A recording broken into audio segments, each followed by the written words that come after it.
Good morning all of you present here. आज हम लोग जो है एनसीईआरटी क्लास 9th का जो है बुक, ये पोएम है टू डैफोडिल्स, इसका अध्ययन करने वाले हैं। टू डैफोडिल्स ये जो है रॉबर्ट हेरिक के द्वारा लिखा गया है। इनका जो जन्म 1591 में हुआ है और 1674 ईस्वी में डेथ हुआ है। ये जो ब्रैकेट में लिखा हुआ रहता है ना, ये जो है इनका जो है DOB रहता है। पहला तो जो है जन्म रहता है 1591 में और 1674 जो है वो उनका क्या है, मृत्यु का डेट दिखाया गया है यहाँ पे, ठीक है ना। It a well known poet of the 17th century. ये 17वीं शताब्दी के जो है सबसे प्रसिद्ध यानी कि जाने माने कवि थे।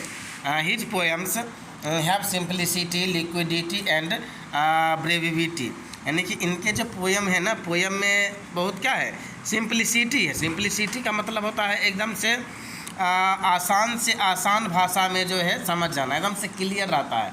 इनके पोएम में ज़्यादा भारी भरकम वर्ड का प्रयोग नहीं किया हुआ रहता है, ठीक है ना। और बहुत ही शॉर्ट वे में जो है ये बहुत सारे बातें बोल देते हैं। छोटा सा वर्ड है लेकिन उसका मीनिंग बहुत बड़ा निकलता है, यानी कि कम शब्दों में ये बहुत ज़्यादा बात बोल देते हैं। दिस पोएम यानी कि ये जो पोएम है to daffodils deals with a appreciable nature of daffodils which ultimately suggest the transitory existence of human beings। यानी कि ये जो उसका क्या नेचर है, डैफोडिल्स फूल देखा है, कुसुम के फूल थोड़ा पीला पीला फूल होता है और पीला पीला जो फूल होता है ना, उसका अट्रैक्शन एक अजीब ही होता है, बहुत ही सुंदर लगता है। जैसे कि तुम कनेल का फूल देखता है ना, पीला पीला अगर पूरे गाछ रहता है तो कितना सुंदर लगता है देखने में, एकदम से अट्रैक्शन वो क्रिएट करता है। उसी तरह जो डैफोडिल्स होता है ये भी पीला पीला फूल होता है और ये भी जब खिलता है तब देखने में बहुत ही अच्छा लगता है। और इनका कंपेयर जो है यानी कि पोएट रॉबर्ट हेरिक जो है, इनका तुलना जो है हम लोगों के ह्यूमन बींग्स किए हैं, मानव जाति से किए हैं। Nothing is statics in this world, यानी कि इस वर्ल्ड में कोई भी स्थिर नहीं है। कहने का मतलब जो भी यहाँ पे आया है, जिनका जन्म हुआ है, उसका मृत्यु क्या है, तय है। उसको एक ना एक दिन क्या है, मरना है, ठीक ना। कोई भी स्थिर स्टैटिक्स नहीं है यहाँ पे। Marked by A note sadness the poem has philosophical overtones, मतलब ये जो माँ के जो चिन्ह है क्या है, एक मतलब दुख का निशान है। दुख मतलब क्या, जो भी यहाँ आया है सबको एक न एक दिन क्या है, जाना ही है। तो ये जो है पोएम का जो टोन है स्फेरिकल ओवर टोन से है। अब हम जो है पोएम स्टार्ट करते हैं। ये डैफोडिल्स, ठीक है ना, टू डैफोडिल्स। ये पोएम जो है ना टू डैफोडिल्स 11th में जाएगा, 11th क्लास में भी पढ़ने को मिलेगा ये पोएम, ठीक है। चलो स्टार्ट करते हैं। To daffodils. Fair daffodils we weep to see you haste away so soon, कहता है प्यारे डैफोडिल्स हम रोते हैं, वी विप टू सी यानी कि हम तुमको देख करके क्या करते हैं, रोते हैं। यू हेस्ट अवे सो सून, क्यों रोते हैं, क्योंकि हेस्ट अवे मतलब होता तेज़ी से, देख कोई चीज़ समय एकदम से चला जाता है, गुजर जाता है, तो तेज़ी से कुछ चीज़ जब होता है ना तो उसका मतलब होता है हेस्ट अवे, यानी कि भागता हुआ दिन, तेज़ी से, जल्दी से समाप्त होना, ठीक है ना। तो जैसे कि फूल खिलता है सुबह में, ठीक है ना, बहुत जल्दी ही मुरझा जाता है वो फूल, ठीक है ना। As yet early rising sun has not attained his noon, कहता है सुबह का जो सूरज है ना वो दोपहर भी नहीं हुआ है, जो सुबह में सूरज निकला है दोपहर भी नहीं हुआ है और तुम मुरझा गए हो।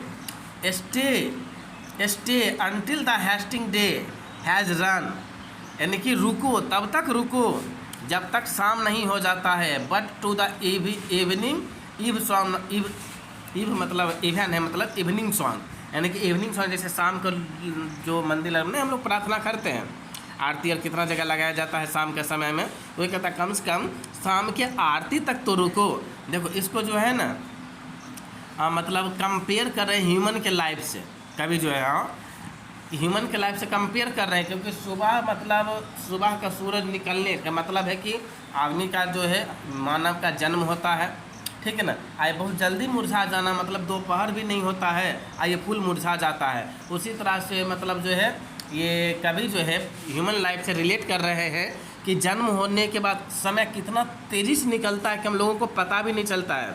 अभी देखो 2025 चल रहा है, 6ठा महीना पास हो गया है ना, 7वां महीना आ गया, आधा महीना ख़त्म हो गया है कि नहीं? कितना तेज़ी से एकदम समय निकल रहा है, पता तक नहीं चल रहा है।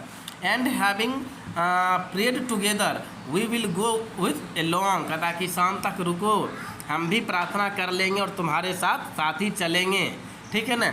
सुबह से शाम तक का यहाँ मतलब है, कंपेयर कर रहे हैं कभी कि जब से जन्म होता है इंसान का, ठीक है ना, और मतलब उनका डेथ हो जाता है, यानी कि सुबह से शाम हो जाता है। वो जैसे फूल मुरझा जाता है, फूल का समय हो गया, उसी तरह से क्या होता है, इंसान का भी समय पूरा होने पे उसका भी डेथ हो जाता है। इसलिए कहते हैं कभी कम से कम शाम तक तो रुको। जैसे किसी मानव का जन्म हुआ तो उसका जन्म का प्रक्रिया चलते रहता है, बच्चा हुआ, सयाना हुआ, फिर बूढ़ा हो गया, ठीक है ना। तो वही मतलब कहते हैं कि इतना तेज़ी से मतलब समय चल रहा है कि पता ही नहीं चलता कब हम लोग जो है बूढ़े हो गए हैं, कब हमें जाना है। We have short time to stay as you, कहता है हम लोगों के पास, वी मतलब हम लोग मानव के पास भी उतना ही कम समय है एज यू, जितना तुम्हारे पास है। We have as short as spring, हमारे पास भी उतना ही कम स्प्रिंग है जितना कि तुम लोगों के पास है, डेट मीन्स फूलों के पास है, ठीक है ना। समय क्या है, बहुत ही कम है। ये जो कवि जो है बता रहे हैं। नेक्स्ट देखते हैं। As quick a growth to meet decay as you or anything we die, कहता है as quick a growth to meet decay as you or anything we die, जैसे तुम मतलब जितना कम समय जितना तेज़ी से बढ़ते हो, उसी तरह जो है हम लोगों के पास भी क्या है, किसी भी चीज़ के पास क्या है, मतलब उतना ही तेज़ी से हम लोग भी क्या करते हैं, मरते हैं। As you hours do and dry away, जैसे कि तुम कुछ ही घंटा तक मतलब कुछ ही घंटों तक रहते हो, उसके बाद तुम सूखने लगते हो, पूरा मुरझाने लगता है ना। या जैसे अड़हुल का ही फूल देख लो, सुबह सुबह खिल जाएगा और शाम होते होते क्या होता है, मुरझा जाता है। कनेल का फूल क्या होता है, मतलब धूप जब उस पर लगता है ना तब वो खिलना स्टार्ट करता है। सब फूल का अपना अलग अलग क्वालिटी होता है। यहाँ डैफोडिल्स के बारे में बताया गया है कि बहुत जल्दी ये क्या होता है, मुरझाने लगता है। Like the summer's rain or as the pearls of morning dew never to be found again. अब देखो इसका कंपेयर कैसे किए हैं कभी, यानी कि like to the summer's rain, यानी कि गर्मियों के मौसम में जैसे वर्षा होता है, देखता है जब पूरा गर्मी का मौसम रहता है, अगर वर्षा होता है तो कुछ ही समय बाद क्या होता है, वो जलवाष्प बन करके ऊपर चला जाता, सूख जाता है, ऐसा लगता है कि वर्षा हुआ ही नहीं है। कभी महसूस किया है इस तरह से? या जैसे कि सुबह में जो मॉर्निंग ड्यू होता है, ठीक है ना, ओस जो रहता है सुबह में कुछ देर तक ओस रहता है, जैसे धूप उगता है ओस भी गायब हो जाता है, इवेपोरेट होकर के ऊपर चला जाता है, ऐसा लगता है कि यहाँ पे कभी मतलब ओस ड्यू था ही नहीं, ठीक है ना। कभी इसी तरह से मतलब कंपेयर कर रहे हैं ह्यूमंस के लाइफ से, कि मतलब ह्यूमन का भी लाइफ जो इतना शॉर्ट है, इतना छोटा है, ठीक है ना, कि कुछ ही समय बाद उसका जीवन का अंत हो जाता है और वो हमेशा के लिए चला जाता है, फिर वापस नहीं आता है। ऐसा कहते हैं कि आत्मा अमर होता है। ये शरीर क्या है, शरीर तो एक उसका नहीं कहता एकदम से शरीर, आत्मा जो धारण सिर्फ कर लेता है, शरीर तो नास्तिक है, लेकिन आत्मा क्या है, अमरणशील है, इमॉर्टल है, अमरणशील। आत्मा नहीं मरता है, शरीर खत्म हो जाता है लेकिन आत्मा अमर रहता है, ठीक है ना। तो आई थिंक समझ में आया होगा, ठीक है। तो इसका क्वेश्चन आंसर हम नेक्स्ट पार्ट में देखेंगे, समरी भी हम नेक्स्ट पार्ट में देखेंगे।